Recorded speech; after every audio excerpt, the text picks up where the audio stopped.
नमस्कार मित्रांनो, आज आपण मील सिक्वेन्सिंग याबद्दल बोलणार आहोत. हे डॉक्टर PM न्यूट्रिशन प्लॅनचं कोर प्रिन्सिपल आहे. तर यामध्ये आपल्याला काय करायचं आहे, सर्वात अगोदर जे आहे फायबर्स खायचे आहेत. फायबर्समध्ये सलाद आणि हिरव्या पालेभाज्या.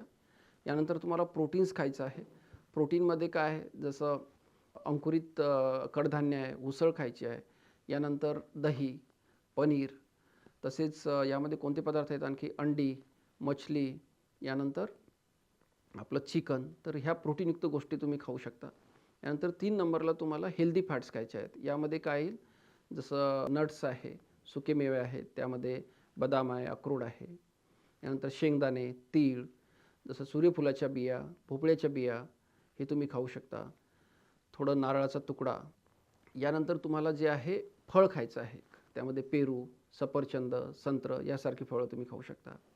आणि सर्वात शेवटी तुम्हाला कार्बोहायड्रेट्स घ्यायचे आहेत. तर त्यामध्ये तुम्ही काय खाऊ शकता, त्यामध्ये जसं तुमची पोळी आहे, भाकरी आहे किंवा भात आहे. तर पांढऱ्या भाताऐवजी आपल्याला ब्राऊन भात किंवा हात सडीचे जे आपण तांदूळ म्हणतो ते आपल्याला वापरायचे आहे. आणि अशा प्रकारे जेवण झाल्यानंतर तुम्हाला 15 ते 20 मिनटं चालायचे आहे. तर या प्रकारे तुम्ही जर आहार घेतला तर विविध आजारांपासून तुमचे संरक्षण होईल. धन्यवाद.